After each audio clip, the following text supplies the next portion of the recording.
guys, and welcome to today's video. So I want to cover today everything relationships. I know it's a little bit different than my usual content, but I had a lot of growth this year in many different areas. Yes, financially we saw a lot of growth. We saw a lot of growth in the business and the impact that we were able to create.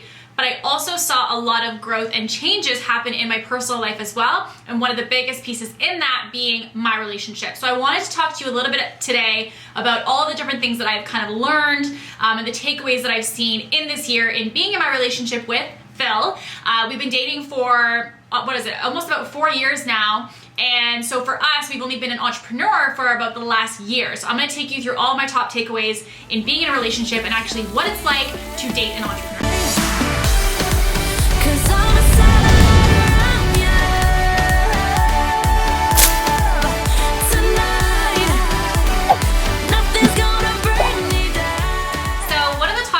That I had was actually getting my mind around not it being necessarily the quantity of time that we're gonna have together, but the quality of time. So essentially what that means is I used to think that our relationship would be strong if we were hanging out, for example, like every day and we had Netflix at night and we had all of these different things consistently.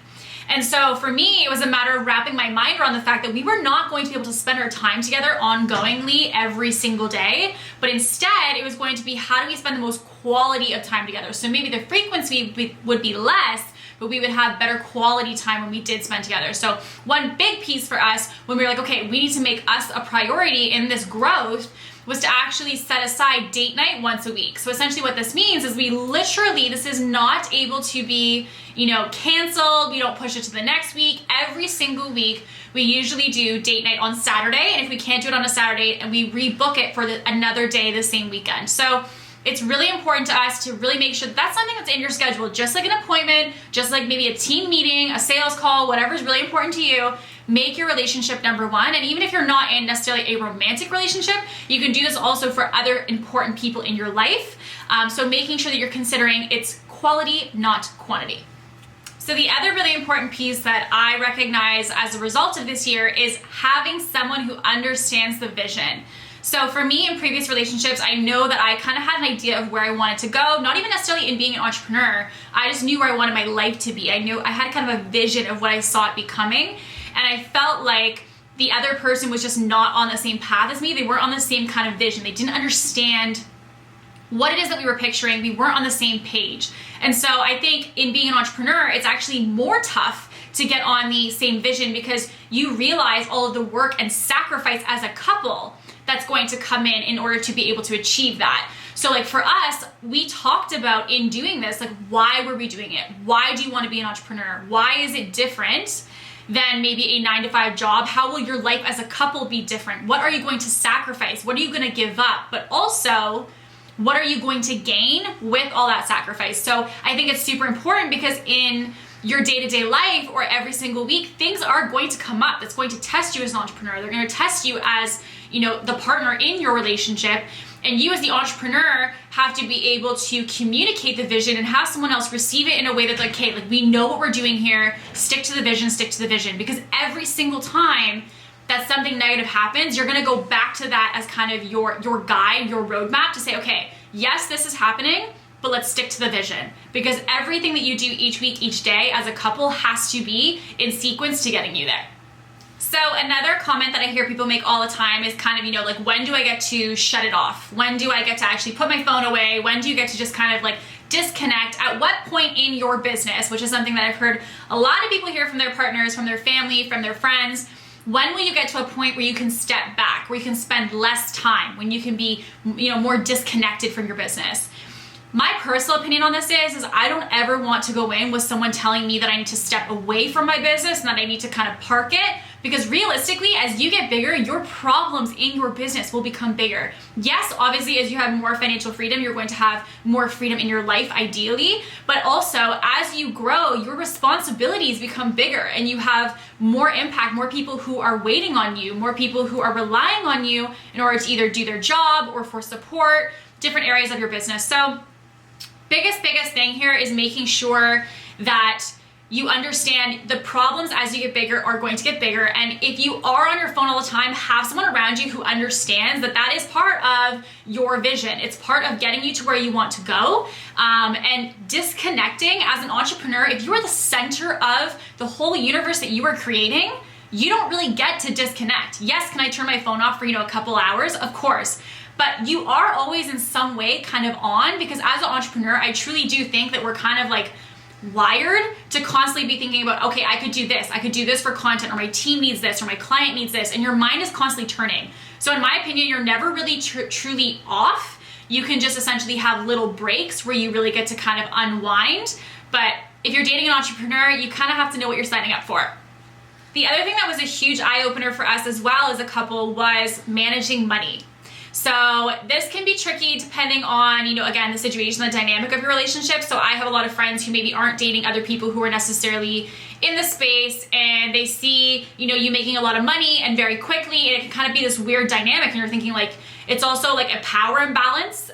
So some people feel like, money is connected to power, and you can sometimes be in a relationship and the person on the other side feel a little bit, less valued because they're not making that kind of money. So something to definitely keep in mind is to make sure that you do feel in your environment, in your relationship, that you guys are even. Regardless of how much money you make, you are not considered to be more valuable than the other person, and that you guys should be on an even keel. Now, the other thing that I definitely want to mention as well when it comes to money is you're going to have to learn to manage your money better.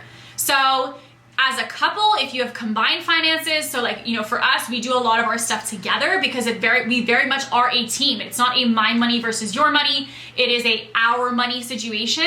And so with that, you're going to have to learn how to manage your money better, because you don't know what your money is going to be next month, the month after. So like 6 months from now, what's your income going to be? We never know as an entrepreneur, because everything is so uncertain and always changing. So you have to make sure that you're in a very open communication relationship with someone that understands like this money, even though you see it right now, is not actually long-term money. So for example, if you do a launch, you crush your launch, you do like a 60K launch, and you're like, okay, this is awesome.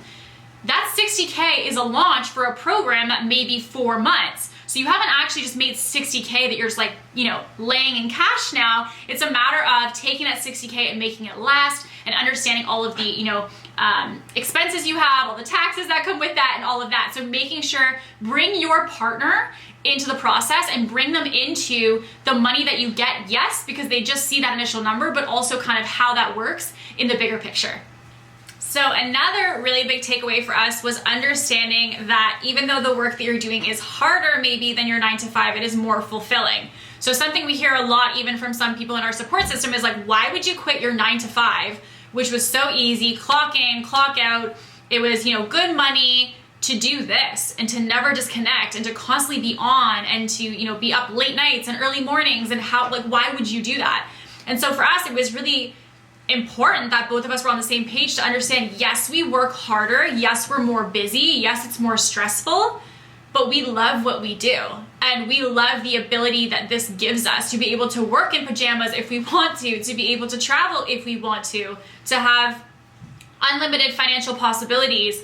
All of these components are coming with, the sacrifice and work that comes with being an entrepreneur. So I think making sure if you're in a relationship, the other person understands that just because you're doing this and there's so much reward to it, doesn't mean that it's easier. It doesn't mean that if you leave your 9 to 5, that you're leaving it to have something the exact same. We took a risk in doing this. We took a risk in, putting all this work in and not knowing what the outcome would be. So remember that even though you're working really, really hard, it's ultimately because you want to work for something you're passionate about and that you're aligned with and that you see purpose in.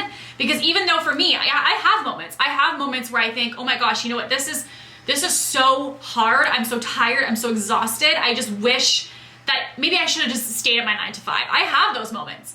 But for me, it's a matter of kind of pulling myself back in to be like, yeah, but I was miserable because I had no purpose to that. So keep that in mind. It's going to be really freaking hard, but at the end of the day, it's because you're actually doing something you're passionate about and it's giving you purpose rather than just doing a 9 to 5 that may, for you at the time, have not been something that was actually fulfilling you.